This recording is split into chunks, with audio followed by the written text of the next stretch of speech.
नमस्कार मैत्रिणींनो, मी आज उपवासाचा भगरचं भात करणार आहे.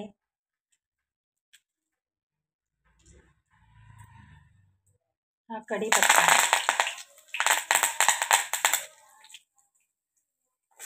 हा हिरवी मिरची,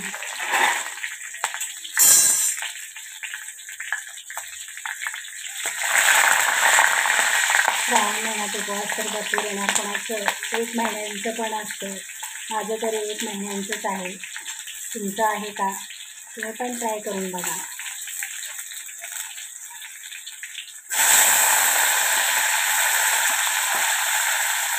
टोमॅटो,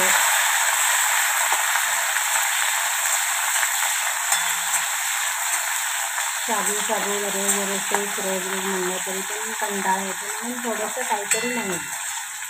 तुम्हाला पण येते, पण माझी पण रेसिपी तुमच्यापर्यंत पोहोचवायचा मी प्रयत्न करते. हा भोपळा,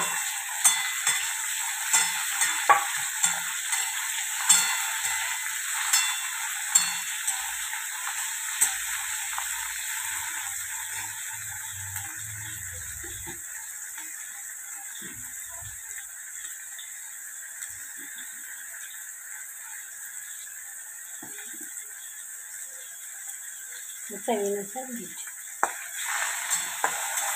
मी अगोदरच गरम पाणी ठेवले. मग ते गरम पाणी घातलं ना, थोडंसं पातळसं मऊ होतं ते भात. मग खायला बरं. कोणाच्या ताक दही असो किंवा नसो तसंच पण स्वाद लागेल.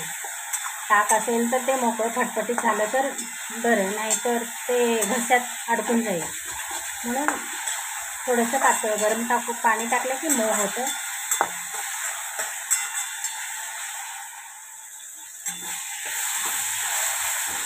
आता हे बघू.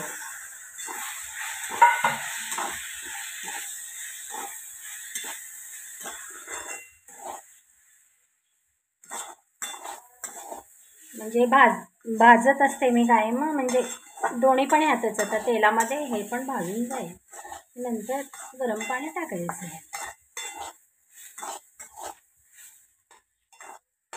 कोथिंबीर, उपवासाला कोथिंबीर चालेल.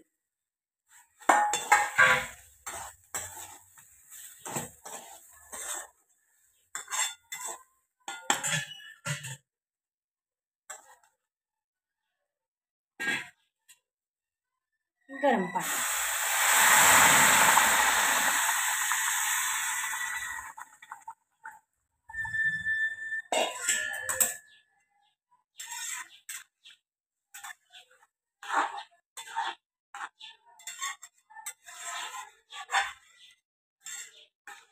मस्त शिजवलं का.